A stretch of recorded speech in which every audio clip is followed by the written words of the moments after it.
Bonjour, bonsoir tout le monde et bienvenue dans cet épisode spécial de l'ESC Made in France où nous allons revenir sur l'Eurovision Junior 2023 qui s'est tenue à Nice le 26 novembre. Pour m'accompagner, j'ai Adil. Bonsoir Adil. Bonsoir. Également Alejandro. Bonsoir Alejandro. Bonsoir, bonsoir. Alexandre. Bonsoir Alexandre. Bonsoir. Et Gwen et Mike qui sont excusés, qui ne pouvaient pas être là ce soir, mais dont on a les avis quand même, ils nous ont écrit leurs avis. Et du coup, moi, bonjour, bonsoir, Arthur, bonjour. On va revenir sur 4 points différents de l'Eurovision Junior. Tout d'abord, les performances, les résultats, l'organisation et enfin les perspectives, comment on imagine l'Eurovision Junior l'an prochain. À savoir que comparé à il y a 2 ans, on n'a pas pu se rendre sur place, aucun de nous n'était sur place pour regarder l'Eurovision Junior à Nice. Du coup, ça nous offre qu'une seule porte de vision, c'est-à-dire la télévision. Comparé à il y a 2 ans, on avait pu vous parler à la fois d'un point de vue de la télé, d'un point de vue des backstage ou d'un point de vue de la salle en elle-même, et même dans la salle à des endroits différents. Enfin bref. Je vous propose de commencer tout de suite. On commence par parler des performances, les 16 performances du coup qui ont eu lieu de tous les pays, mais aussi les intervalles actes bien sûr, hein, comme on a vu avec Amir ou la chanson faite par les anciens gagnants de l'Eurovision en France, enfin les anciens participants de la France à l'Eurovision. Non, les anciens participants, ça c'était We Are The World et Lisandro pour sa reprise de Au Maman. Oui, exactement. Et du coup, tiens, Adil, qu'est-ce que tu en as pensé des performances? Alors, niveau prestation, je pas des candidats, il n'y a quasiment aucun ratage. Hein. Après, en fait, c'est juste que les mots classement de certains que je vais détailler après, c'est plus pour... non, en fait, c'est que les mauvais classements peuvent s'expliquer à cause du manque de pragmatisme des musiques et surtout que ça donne pas envie de voter. Hein. Vous voyez, genre, les prestats portugaises et estoniennes, c'était bien dans le genre, il n'y avait pas de quoi donner un vote pour eux. Hein. Et pour les intervalles actes, Lisandro, bon, je préfère quand même la presta de l'année dernière. We Are The World. Ah bon? Ça me rappelle tellement Marmoud en 2023 à l'adulte avec Imagine de John Lennon, mais bon. Mais bon, c'est vrai que le message c'était plus fort, mais j'ai préféré écouter la parodie des Guignols qui s'appelle We Fuck the World. Et Amir a fait son boulot comme d'hab avec le nouveau son. Et j'ai cherché qu'il y a aussi la petite touche espagnole, surtout pour faire référence aux européens espagnols et surtout à sa Paul pareil, avec qui elle avait chanté avec Amir. Voilà.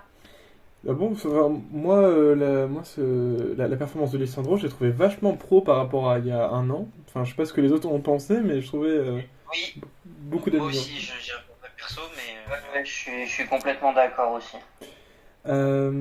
Alejandro, qu'est-ce que tu as pensé des performances? alors je vais un peu rejoindre Cathy sur ce qu'il a dit. Je trouve, enfin, honnêtement, pour moi, il n'y a aucune mise en scène qui m'a déçu.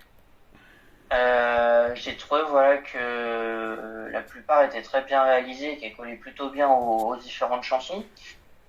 Ensuite, pour les intervalles actes, j'ai pas été déçu non plus. Et c'est vrai, je vais revenir à ce qu'on disait par rapport à Alessandro. Je trouve que par rapport à l'an dernier, il a beaucoup plus de confiance sur scène. Il se lâche un peu plus. On voit qu'il maîtrise vraiment plus la scène et qu'il commence à développer des caractéristiques adultes, on va dire, pour être un artiste. Mais sinon, ouais, dans l'ensemble, voilà, les intervalles actes étaient très bien. J'ai trouvé ça très bien, et comparé à ce que j'ai lu sur Twitter, de faire la parade des drapeaux en même temps que la chanson commune, ça j'ai trouvé ça très bien, franchement. Oui. Et malgré que la majorité des gens sur Twitter n'étaient pas d'accord, mais bon, soit. Sinon, dans l'ensemble, voilà, la seule intervention que j'ai trouvé un peu moins utile entre guillemets, c'est celle du. Alors je n'ai plus son prénom malheureusement, mais celle du pianiste avec Laurie Tillman. C'est vrai que j'ai pas compris vraiment l'intérêt. Sûrement pour meubler, ouais, mais pour bon, meubler. je pense qu'il y avait peut-être d'autres choses à faire.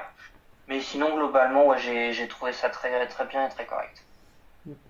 Bah, alors personnellement, je suis d'accord avec toi. Hein, je trouve, alors c'est la chanson commune, moi, c'est pas un truc que j'aime particulièrement au junior, mais je trouve que justement intégrer à la parade des drapeaux, ça lui donne un sens et ça lui donne, en fait, pour moi, tout simplement un bon moment télévisuel et une très bonne intégration pour apprendre à reconnaître un petit peu les candidats. Donc personnellement, je trouve que c'est une très bonne idée aussi.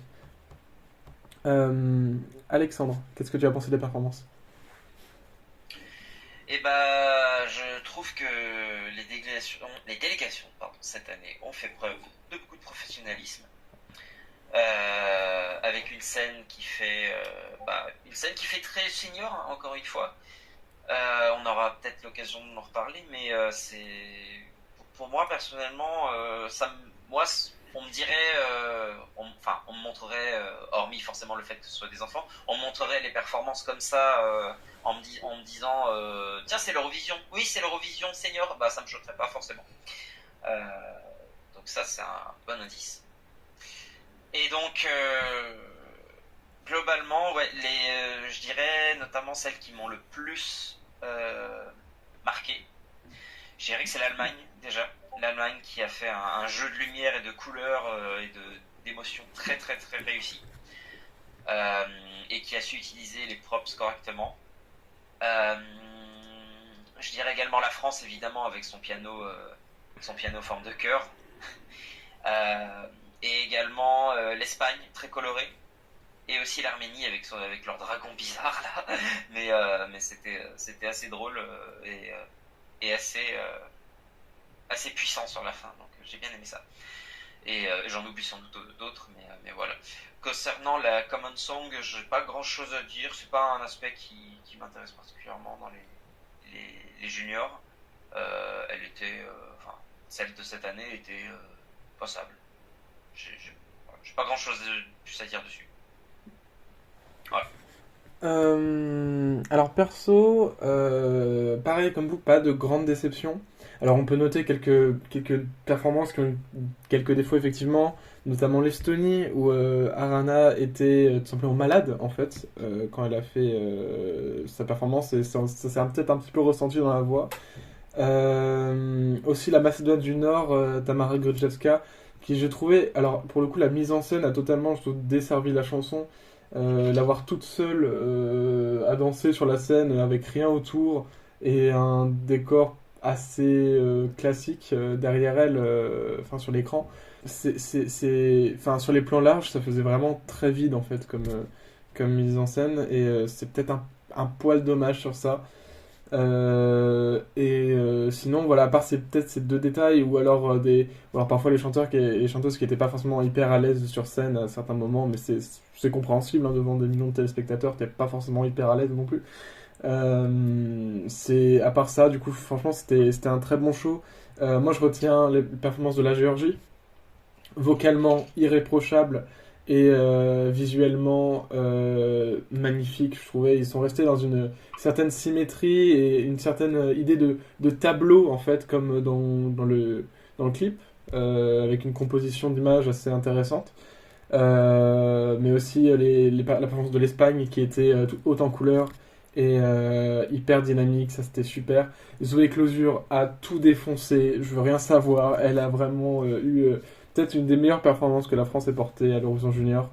Et que dire d'autre Yulan Lau, je trouve que j'avais un petit peu peur parce que c'est une chanson qui est extrêmement technique, Stronger. J'avais un petit peu peur que ce soit raté au niveau vocal. Et non, elle a su gérer, et même si je suis pas client de la chanson, je trouve que c'était bluffant, quoi. Pareil pour l'Arménie, j'avais aussi peur que ce genre-là à l'Eurovision Junior puisse en live se rater, mais finalement, non, c'était très, très intéressant. Voilà, sinon, je n'ai pas d'autres chose à dire en plus sur les performances. Sinon, je peux parler des Interval Acts, et en particulier l'Interval Act sur We Are the World, We Are the Children et tout, c'est pour la paix en fait. Moi, quand j'ai vu ça, j'ai pensé à une chose. Et je vais faire un petit peu de politique parce que, bon, de toute façon, c'est peut-être mon dernier épisode en tant que commentateur, donc je peux me lâcher. Euh, Honnêtement, après avoir vu cet intervalle-là, je me suis dit, ça, si à l'Eurovision normale, l'an prochain, ils acceptent Israël avec ce qui se passe en ce moment en Israël, ou même l'Azerbaïdjan avec ce qui se passe en ce moment en Azerbaïdjan, ça sera quand même un certain culot, en fait, parce que c'est un risque qu'a pris l'Eurovision Junior, là, de faire un truc sur la paix. Donc je pense que ça va leur retomber dessus si jamais l'UR accepte une participation d'Israël l'an prochain, à l'Eurovision en tout cas. Sachant que la liste des participants n'est pas encore tombée. Mais ouais, du coup, voilà, c'est un peu ce que j'allais dire sur les performances. Et Amir, toujours au top, hein, bien sûr. Et c'est bien parce qu'ils n'en ont pas fait trop par rapport à 2021, où je me souviens, ils avaient invité pour rien un petit peu Offenbach. Là, ils en ont pas trop fait, et c'est un show qui, ma foi, était correctement structuré et honnêtement du bon spectacle, je trouve. Selon Gwen, qui n'a pas pu être là aujourd'hui, il y a du bon et du moins bon. Une grosse déception pour Malte et l'Estonie qui ratent leur live, à contrario de la Géorgie et de l'Italie qui m'ont beaucoup surpris. Il a changé d'avis sur la Macédoine du Nord qui avait bien géré. Et oui, d'ailleurs, moi j'ai oublié de préciser que j'ai voté, je devais voter de base en deux fois du coup, pour avant les shows et après les shows, pour Géorgie, France et Portugal. Et finalement, au dernier moment, j'ai changé, j'ai voté Albanie à la place de Portugal après les shows parce que vraiment la performance m'avait vraiment surpris niveau vocal, c'était assez irréprochable. Et pour Mike, qui n'a pas pu être là aussi, globalement, il a trouvé le show très quali et chill. Les meilleures performances pour lui étaient l'Espagne et la Géorgie. Nous allons passer tout de suite aux résultats. La France, comme vous le savez, a gagné pour la 3e fois et 2e fois d'affilée en 7 participations. On se retrouve un des pays avec le plus de victoires à l'Eurovision Junior avec la Géorgie. Mais aussi, il y a eu d'autres surprises lors de ces votes. Je laisse Adil en parler, vas-y. Dernier, l'Irlande, alors qu'ils avaient réutilisé la même sauce qu'ils avaient réussi avec Sophie Lennon. Je m'y attendais pas du tout, mais à ça, mais avec le recul, ils étaient un peu mal barrés à cause de l'ordre de prestations plus mémorables. Coucou le Royaume-Uni et l'Ukraine. Estonie, pas de surprise. Par contre, la Géorgie qui fait bottom 3. J'avoue que c'est un peu en deux parce que certes, ça sortait du lot. Mais bon, ça n'a pas pris parce que c'était pas accessible au grand public. Mais bon, au moins, ils ont essayé. Portugal, logique, et Macédoine du Nord qui occupent sa traditionnelle 12e place. Et étant donné que c'était une des chansons à apprécier la connue, on peut appeler ça un fan fight. Et je peux comprendre vu que la prestation n'était pas mémorable. Et surtout que Tamar semblait renfermée sur elle-même en vue de son indice sur scène. Donc j'ai envie de dire, score malheureusement logique. Ah, l'Italie, je peux dire que les deux artistes avaient un meilleur potentiel niveau musique. Allemagne 9e, moi qui pensais que la musique manquait d'un truc pour viser les meilleures places, eh ben, il a su transmettre via son message en langue des signes. Et ça fait parce que Onevorti a fini 4e du vote internet, malgré les 3 ou 4 mastodontes du vote en ligne. Espagne, France, Pays-Bas et Pologne. Et c'est leur meilleur résultat ce jour, et on espère les revoir faire le même exploit qu'à l'adulte et l'année suivante au junior. Albanie 8e, non mais pardon, je crois qu'on a la version junior de Tamar Todelska et César Samson, puisque ces 3 artistes étaient un peu sous le radar des fans et des observateurs dans le cadre de l'Eurovision. Et qu'est-ce qui se passe le jour à la finale? Bingo! Ils creusent le top 5 dans le plus gros des calmes, donc félicitations. Pays-Bas 7e, je suis quand même déçu parce que tout était réuni pour faire top 5, voire même gagner avec une proposition EDM. Et vu leurs 2 passages qui étaient un cadeau, je me dis, allez, ça va gagner. Bah non. Bon ben, ce sera une prochaine fois. Pologne qui retrouve un peu des couleurs avec 6e place. Et voilà l'Ukraine qui éruption de top 5. Une place méritée, étant donné que ça reste tellement en tête avec Vitka. On a tellement envie de voter pour elle. Autant le Royaume-Uni, je peux comprendre le succès, mais l'Arménie qui fait la K-pop, c'est un non pour moi. Et même si leur prestation était pas ouf, bah non, je les trouve quand même assez surcotés. Hein. Et enfin, la France et l'Espagne qui creusent le top 2 pour la même raison. L'ESPAM via le vote en ligne. Et avant d'écrire ce problème, j'aimerais revenir sur les lives des deux candidates. Sandra et Zoé, ils ont bien retrouvé l'univers de la chanson et leur message. Mais c'est vrai que par rapport à Biko Bisico, j'aurais préféré que ce soit Love You qui gagne. Mais bon, félicitations Zoé. Alejandro, qu'as-tu pensé des résultats? Je suis outré de la 14e place géorgienne. Je trouve ça absolument pas mérité. Et je ne comprends pas comment le jury a pu la mettre aussi basse. Je suis très très heureux pour l'Allemagne, enfin un top 10. Et ils signent leur meilleur résultat et franchement je ne peux être que content pour eux. Donc en espérant du coup que ce résultat va leur donner l'envie de continuer cette aventure dans le junior. Je pense qu'on a tous été surpris par l'Albanie et sa 8e place. On s'y attendait pas avant le show. Au final, pendant la performance, on s'est dit que c'était potentiellement possible. Eh bah, ça n'a pas loupé. La 6e place polonaise, je ne comprends pas trop. Je sais pas comment elle a pu finir aussi haute, mais bon, soit. Et du coup, bah, pour finir, notre première place, Zoé a tout déchiré, elle a tout défoncé. 3 victoires en 4 ans, vraiment, je pense que personne n'y aurait cru au départ. Et non, je suis très heureux de ça. Et honnêtement, juste petit aparté, bon, je pense que Lisandro avait vécu ça l'an dernier aussi. Mais je trouve ça déplorable et inadmissible, la vague de haine qui est en train de se prendre Zoé sur la figure. Ouais. Et j'ai vu des commentaires et des trucs mais horribles. Enfin, le jeu, certes, elle y est pour rien. Elle a chanté, elle a présenté un titre. Voilà, on l'a voté pour elle, point, elle a gagné, point final. Il n'y a pas à déverser toute sa haine sur elle et puis sur potentiellement les autres concurrents. Parce que elle, c'est pas de son fait, quoi.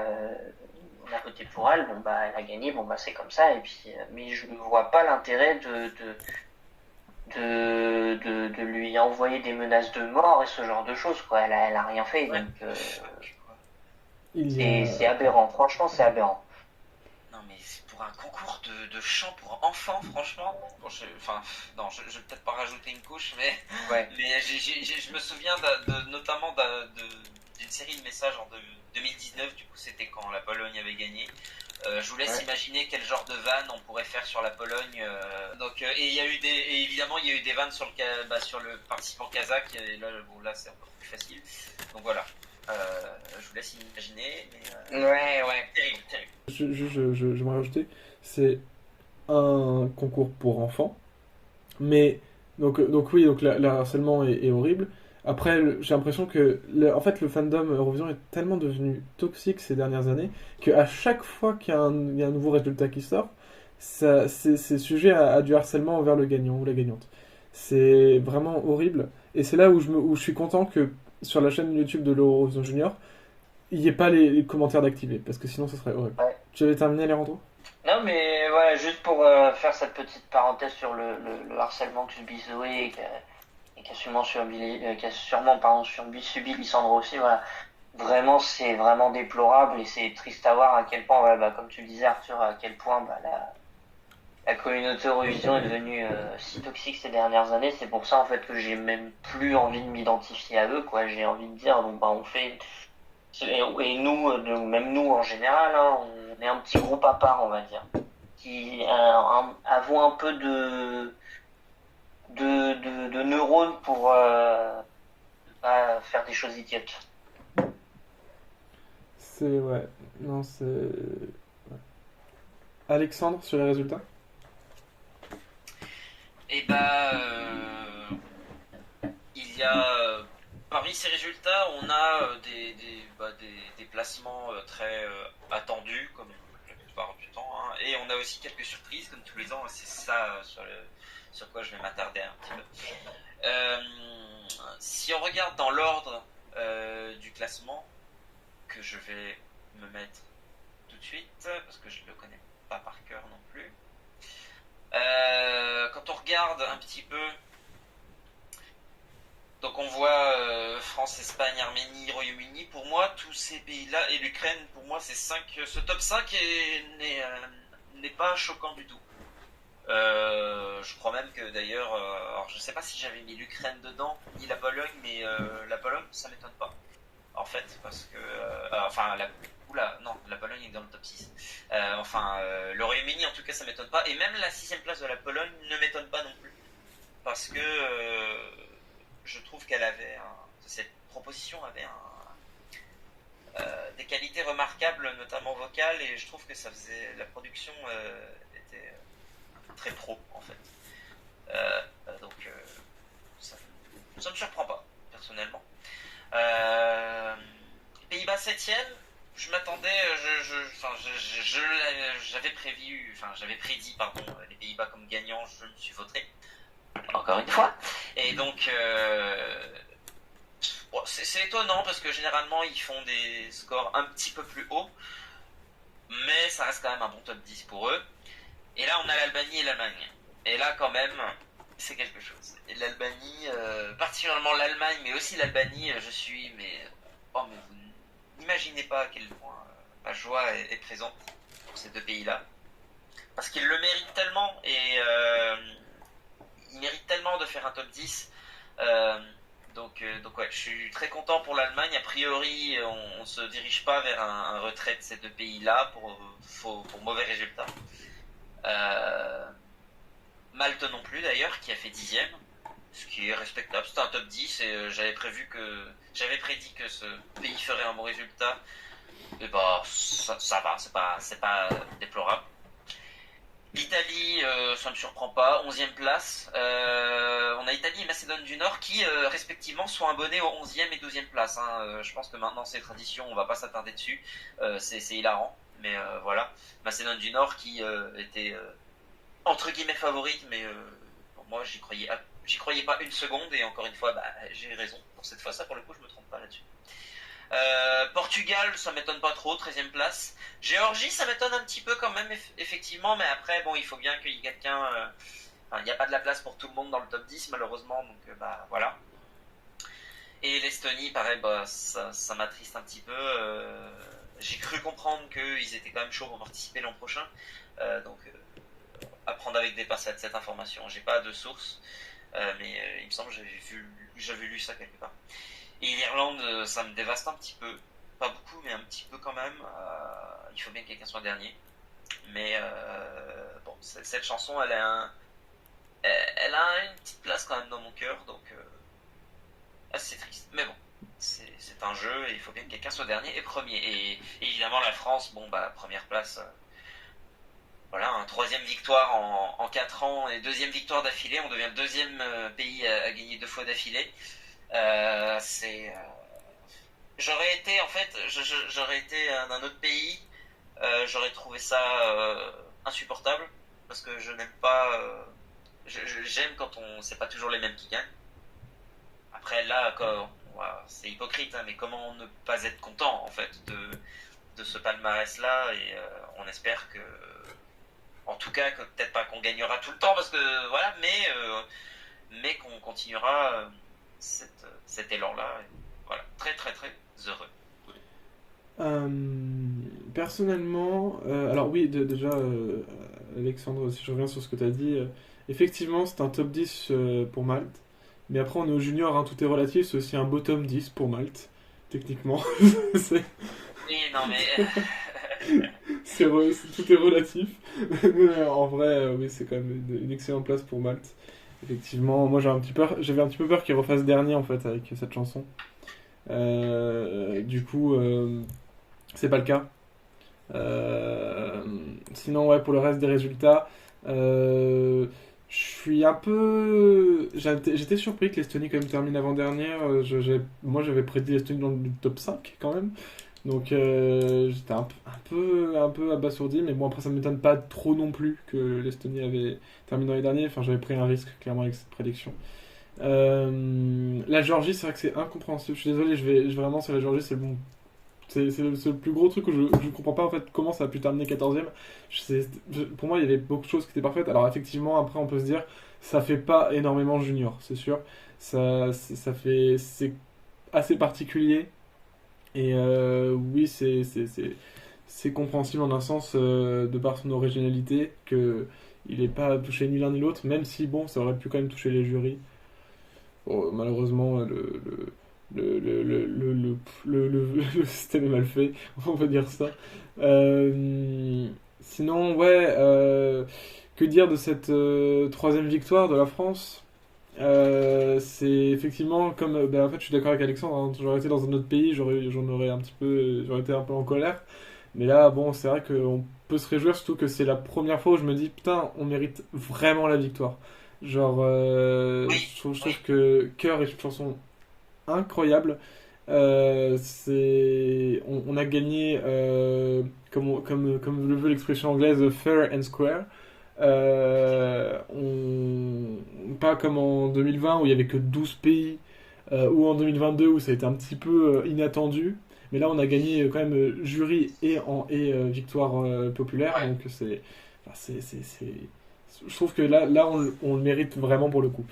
Et sans parler du fait aussi, je me permets d'ajouter aussi, comme en 2020 déjà, effectivement, on n'était que 12, et puis aussi, il y a eu cette petite controverse, ce doute au niveau des live vocals qui étaient absents, en fait, Alors, lors de la performance. Parce que, enfin, il faut le dire, hein, ils étaient absents. Hein. bah, Enfin, alors, je vais être honnête, j'ai jamais cru moi, parce que ça m'étonnerait énormément que l'UR ait laissé passer ça, tu vois.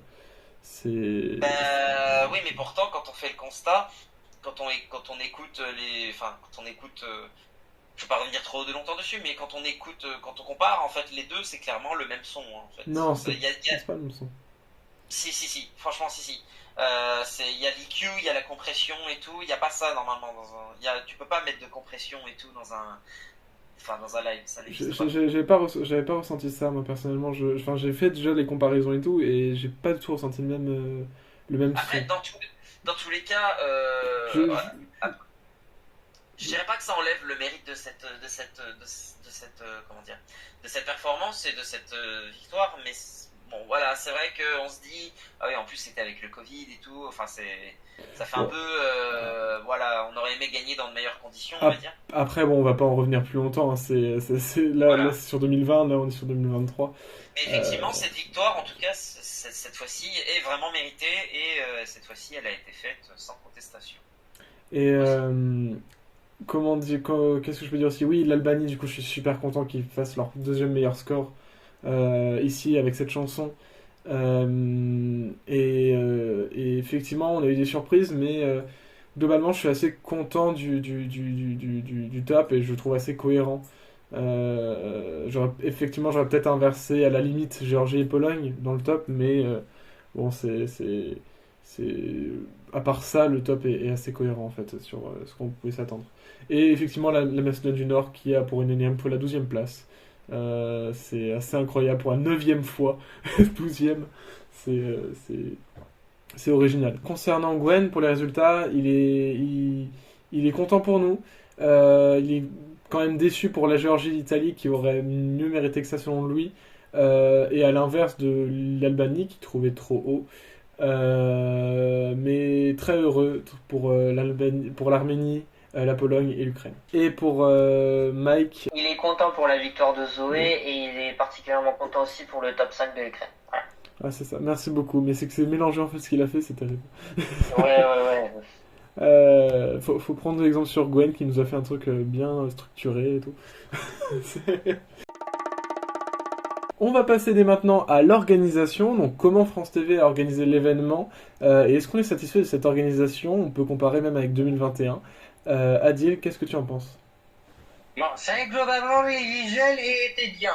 Olivier Mine a fait un excellent travail, comme d'hab. Laurie Tillman et Ophénia, ça sent bien. Mais pour la dernière, qui est censée être l'ambassadrice digitale, mais qui est plus pour animer la Green Room comme qu'elle en 2021, j'ai trouvé un peu trop timide. Hein, mais en général, les trois, on fait le café. Hein.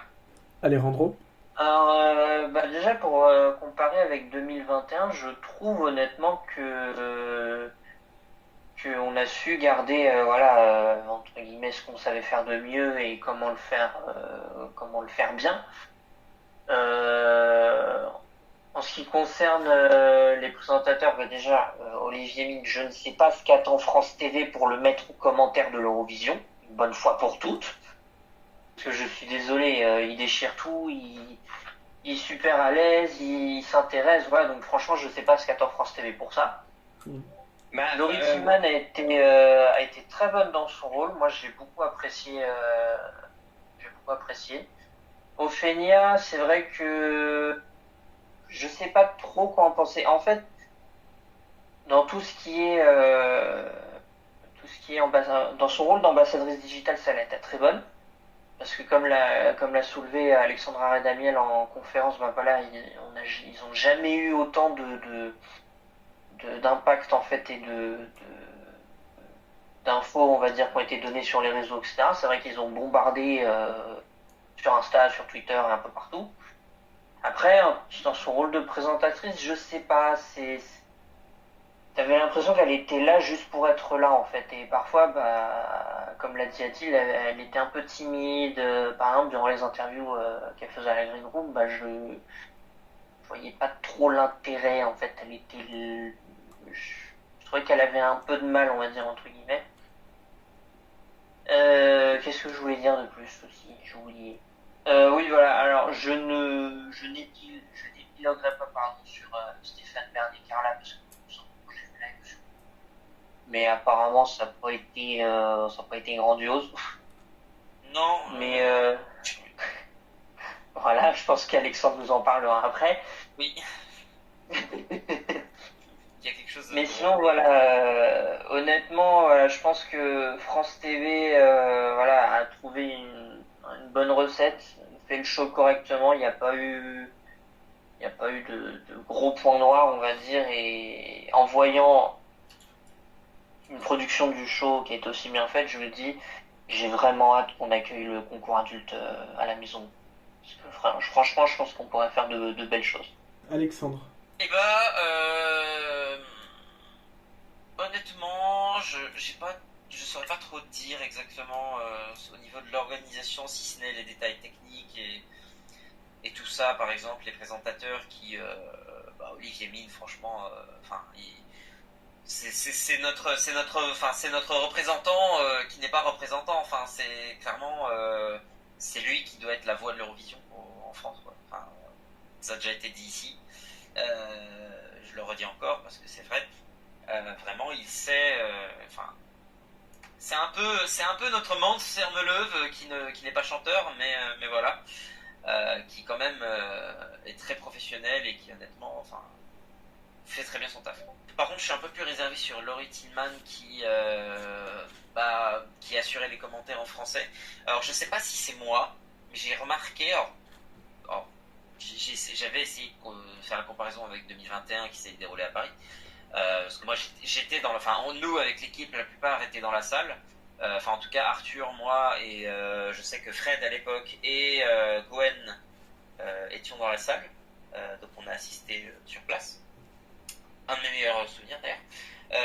J'ai l'impression que cette année il y a eu beaucoup plus de Français à la présentation. Et ça m'a gêné parce que je suis d'accord que on organise et que c'est la deuxième langue officielle de l'UR, donc on peut s'en servir. Ok avec ça, mais je trouve qu'il y a des moments où ça n'aidait pas et où c'était pas très, disons, ça faisait pas très international pour un concours qui est censé, où toute la signalétique est en anglais, où tout, même le slogan est en anglais, où toute l'infographie est en anglais également, ou même un quart, pas un quart, mais la moitié des commentaires de la présentation est en anglais. Où là, même la plupart du temps, en fait, tous les événements, tous les Eurovision Juniors sont en anglais, en fait, vu que ça s'adresse à un public internationale. Et la langue de communication pour parler avec les candidats, c'est l'anglais, évidemment.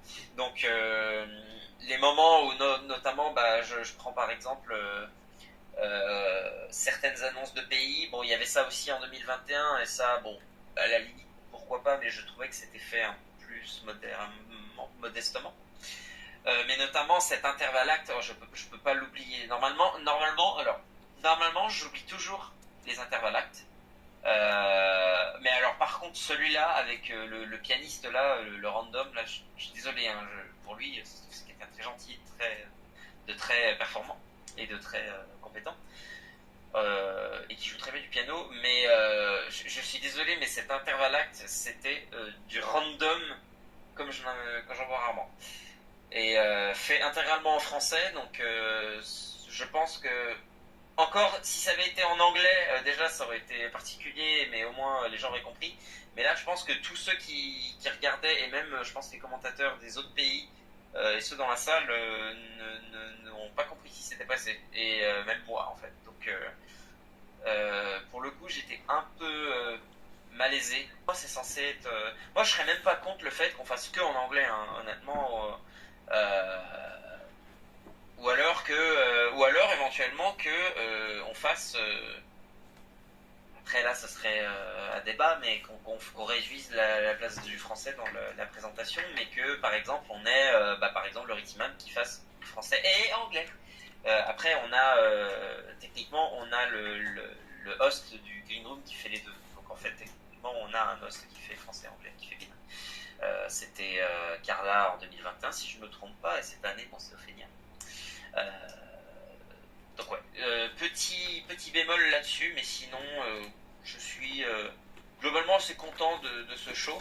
Et effectivement, oui, ça, un truc qui m'avait fait très rire, enfin, qui m'avait fait pareil un peu c'était un peu gênant sur le moment, mais je peux pas, enfin ceux qui ont regardé sur France 2, vous savez, vous allez tout de suite comprendre. Quasiment à la fin de la prestation allemande, au moment où il y a la pause, juste après le dance break, avec Carla qui fait et c'était la chanson, et alors que c'était pas du tout la fin de la chanson. Mais je pense qu'en fait je pense que même je pense que Stéphane était pris. Oh merde, j'ai fait tomber des trucs. Je pense que même Stéphane Bern ne savait pas et a été pris au dépourvu, et que la réalisation aussi a été prise au dépourvu, vu que en fait quand on écoute le live, on entend très bien le micro de la salle, enfin du public, etc., qui crie, qui salue, qui chante, etc., qui encourage. On entend très bien le volume du public monter d'un coup et directement juste après baisser très très vite. Donc je pense qu'en fait tout le monde a été un peu pris de court, et c'est surprenant parce que c'est censé être des répétitions. Ça a dû être répété globalement avant, donc c'est surprenant. Mais ça c'est un bémol encore une fois. Mais globalement c'était très bien organisé. Il y a eu, je sais que notamment, j'aimerais vite fait préciser ça, pardon. Il y a eu un défaut, je sais pas si vous l'avez vu, mais il y a eu un défaut pendant la prestation portugaise, oui. Un écran LED qui s'est éteint. Mais honnêtement, moi je l'avais pas remarqué, et je pense que j'ai oublié le nom de la chanteuse portugaise. Julia Machado. Julia Machado, je pense qu'elle-même ne l'avait pas remarqué, hein, vu que c'était dans son dos, en fait, derrière elle, oui. Et que c'était à la fin de la performance. Donc je pense qu'elle était plutôt concentrée sur sa performance vocale que sur ce qu'il y avait derrière elle. Et d'ailleurs, apparemment, la délégation a été offerte. Enfin, on a proposé à la délégation de rechanter, ce qu'elle a refusé, vu que la performance vocale n'avait pas été mise à défaut, selon la RTP. Donc voilà, très très bonne organisation, et j'espère que si l'on organise l'an prochain, qu'on fera encore mieux. Ouais, et du coup, oui, tu parles justement du Portugal. Moi, je trouvais que justement, alors j'ai fait la comparaison du coup où l'écran LED du coup a craché en live, et la version jury show qu'ils ont publiée sur YouTube où l'écran LED ne se casse pas. Et en fait, Je préfère quand l'écran LED s'éteint.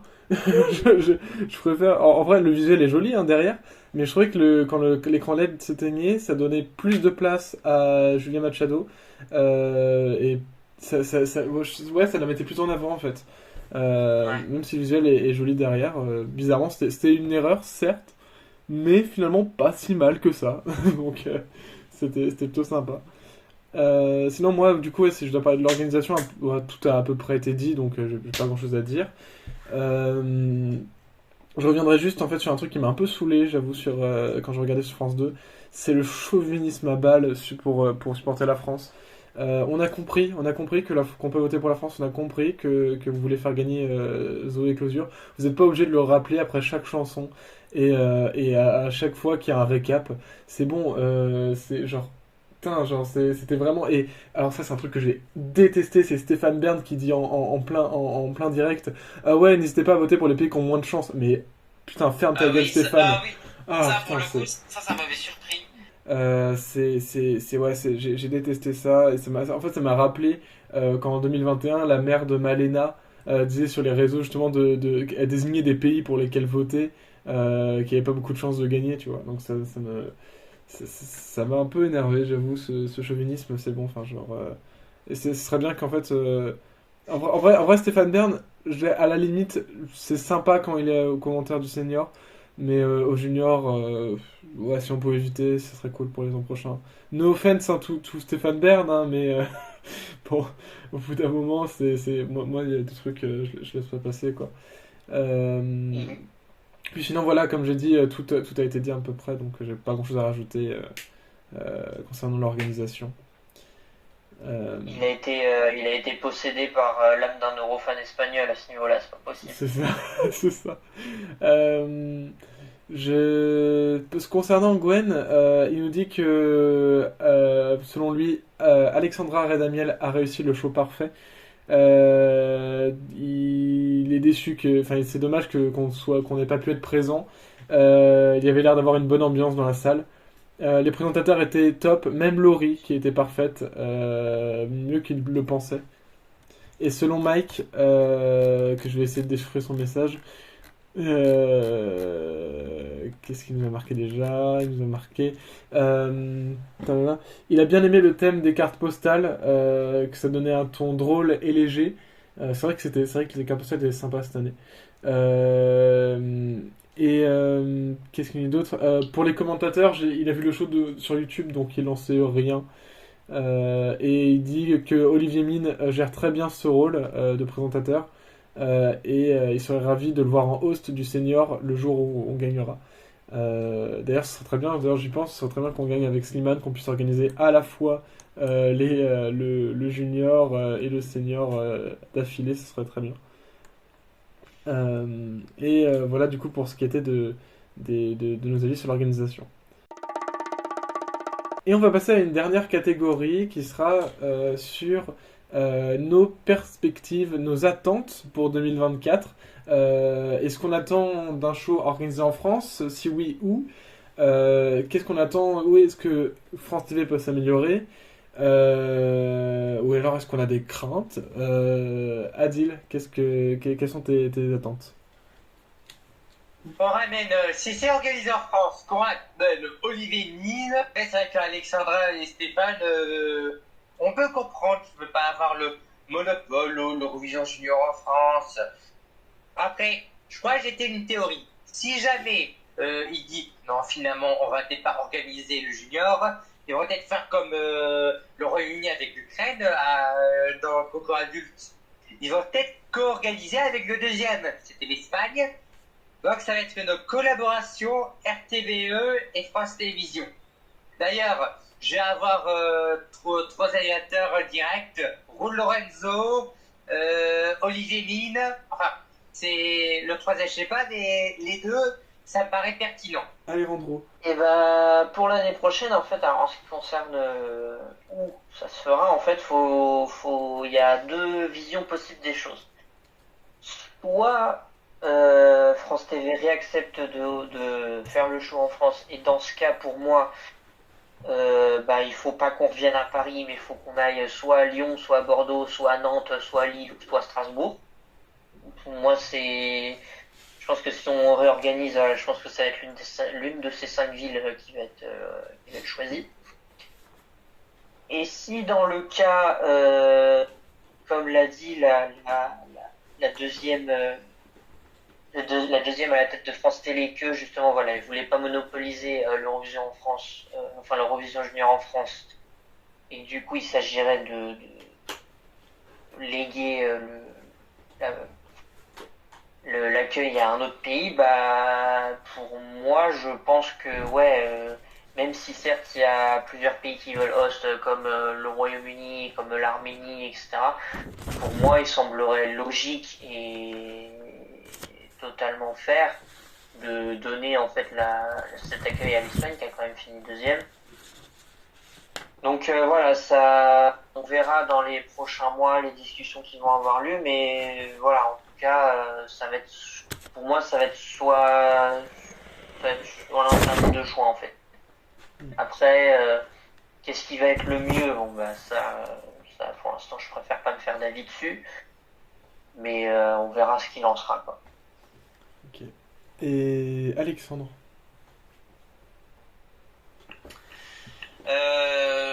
Donc c'est très compliqué de se projeter sur une organisation potentielle l'an prochain parce que effectivement il y a des doutes, des questions qui se posent hein, évidemment, hein, ça a déjà été dit, sur est-ce que donc il y a ce terme de monopole qui a été exprimé, je crois que c'était auprès du Parisien il me semble ou à 20 minutes je sais plus, de ne pas vouloir forcément créer un monopole du junior. Après moi, mon avis personnel là-dessus, c'est que si on gagne, si nous on gagne, et que si France Télévisions est chaud pour continuer l'aventure et d'organiser, et ben on le fait, c'est tout. Parce que les règles les règles disent que on a le droit d'organiser, on a le premier,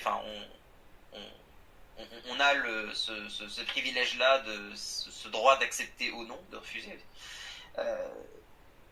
On ne devrait pas nous l'enlever en fait. Mais je pense pas qu'on nous l'enlèvera parce que il me semble, hein, je veux pas dire de bêtises, mais il me semble que ça a été mal interprété. Ce truc de monopole, ce n'est pas l'URR qui l'a dit, mais c'est bien le bras droit d'AMA, il me semble. D'ARA, pardon. Delphine Ernotte, non? Je sais pas si c'est Delphine Ernotte, je suis pas sûr. Je crois que c'est la numéro 2 de France Télé qui a donné ça. Non, je crois pas, c'est Stéphane Sibon Gomez. Oui, voilà, c'est lui. C'est lui. Et donc c'est pas le bras droit de Alexandra, mais enfin, pas loin. Et donc selon moi, on devrait pas, si on gagne, on gagne. Hein. Les autres pays ont qu'à faire mieux, j'ai envie de dire. Ils ont qu'à gagner s'ils veulent organiser. Nous, on fait dans les règles et voilà. Donc on verra. Sinon, moi, pour une éventuelle organisation, j'aimerais par pitié qu'ils aillent. À défaut à Paris, mais sinon, pitié dans l'ouest de la France. Parce que là, du coup, on a fait le sud-est, techniquement, c'est un peu dans l'est de la France, techniquement, Nice, pardon. Et évidemment dans le sud. Donc là, ok.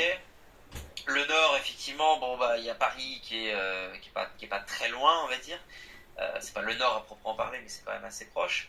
Donc voilà, il faut vraiment, l'ouest de la France doit on a besoin d'organiser ça. Et je demande, hein, si jamais des membres de la potentielle organisation m'écoutent, considérez pitié une candidature s'il y en a une de Nantes, Rennes ou Bordeaux. Pitié. Ces villes-là sont dans l'ouest de la France. Elles sont magnifiques, même si j'ai un petit goût amer pour Bordeaux. Mais ça, c'est une autre histoire. Ça serait quand même bien mieux que Nice où pour le coup je pouvais même pas y aller en train sans faire passer la journée dans le train. Donc voilà, pitié, pitié. Merci Alexandre. Voilà. Fermons la parenthèse sur ça. Maintenant voilà, ça a un coût d'organiser. et je sais pas si forcément, je sais pas si c'est la responsabilité d'Alexandra. Je pense qu'il y a tout un tas d'autres paramètres dont je n'ai même pas la pensée qui viennent en compte. Donc, à voir.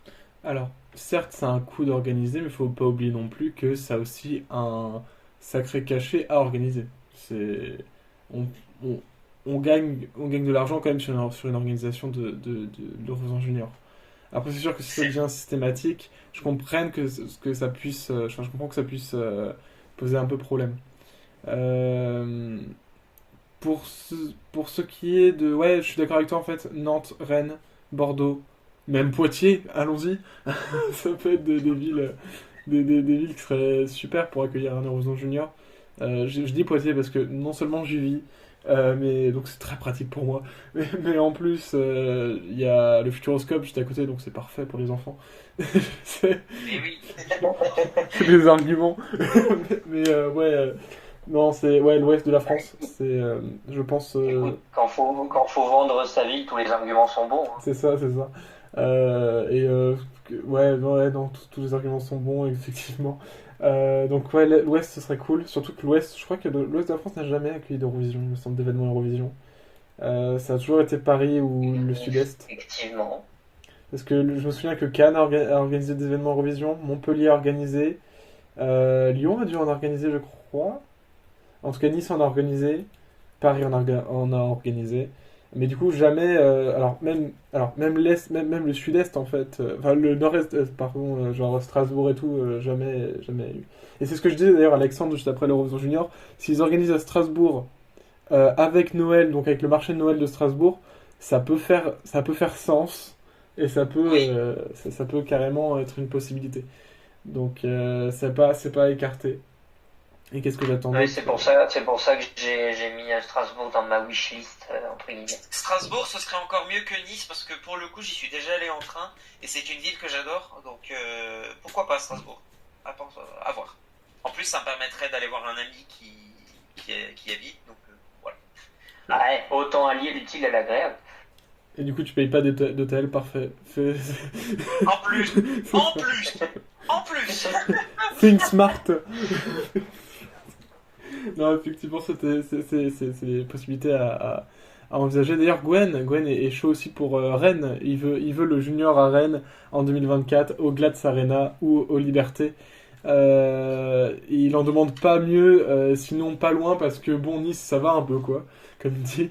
Et du coup, par contre, il a peur que que la victoire française fasse fuir certains pays. Donc, à voir. Et pour notre cher et tendre Mike, donc je vais essayer pour la dernière fois de cet épisode de déchiffrer le message qu'il nous a laissé. Il nous dit, alors, il serait pour l'idée d'organiser dans un autre pays l'an prochain, malgré tout, pour éviter de monopoliser le show. Donc lui, il est plutôt d'accord avec l'avis du monsieur que j'ai oublié le nom. Je suis désolé. En tout cas, voilà, donc on est un peu revenu sur tout le junior 2023 de Nice, qui était un junior, ma foi, on peut conclure d'un bon junior. Merci Adil d'avoir été là. Merci beaucoup. Merci Alejandro. Mais avec grand plaisir. Et merci Alexandre. Mais de rien, ça me fait plaisir. Avant de faire ma petite sortie habituelle avec où le podcast est disponible, mais bon, ça je pense que vous commencez à le savoir depuis un petit moment. Cet épisode était très certainement mon dernier épisode en tant que présentateur de l'ESC Made in France. Je vous quitte sur une victoire française, c'est plutôt pas mal. En effet, j'ai plus trop le temps de me consacrer au podcast, bien que j'adore ce podcast, j'adore les personnes qui y sont dedans. Et je continuerai à être en contact bien sûr avec ces personnes. Et si le podcast est repris, hein, bien sûr, je serai là pour intervenir en tant que chroniqueur, en tant que simple chroniqueur cette fois-ci. Je remercie pour ces 3 ans, pour ces plus de 3 ans, même on peut dire 3 ans et demi de podcast, tous ceux qui sont passés par là. Je remercie Fred de l'avoir créé, je remercie Adil d'être là depuis le début. Je remercie aussi Alejandro, Alexandre, Gwen, Mike, qui même s'il est arrivé il y a très peu de temps. Je remercie Corentin, je remercie Lilian, je remercie Nathan pour tous ces moments. C'est plus de, plus de 120, plus de 130 émissions, j'ai l'impression, si on compte tous les spécials et tout. Donc je pense que j'ai fait une grande part du boulot pour l'instant. Je pars pas non plus sans, Ah, c'est ton boulot. je pars pas non plus sans rien vous laisser. Je vais tout vous enseigner si vous voulez reprendre le podcast, bien sûr. Ouais, t'inquiète. Du coup, pour la dernière fois, je pense, le podcast est disponible sur Spotify, sur Deezer, sur Apple Podcast, sur Google Podcast, sur Amazon Music, sur Acast et bien évidemment sur YouTube. N'hésitez pas à vous abonner au podcast sur ces différentes plateformes pour ne rien manquer et de nous suivre sur Twitter @ESMMadeInFrance. D'ici là, portez-vous bien, bye bye. Allez, potentiellement, adieu, bonsoir. Salut. À la prochaine.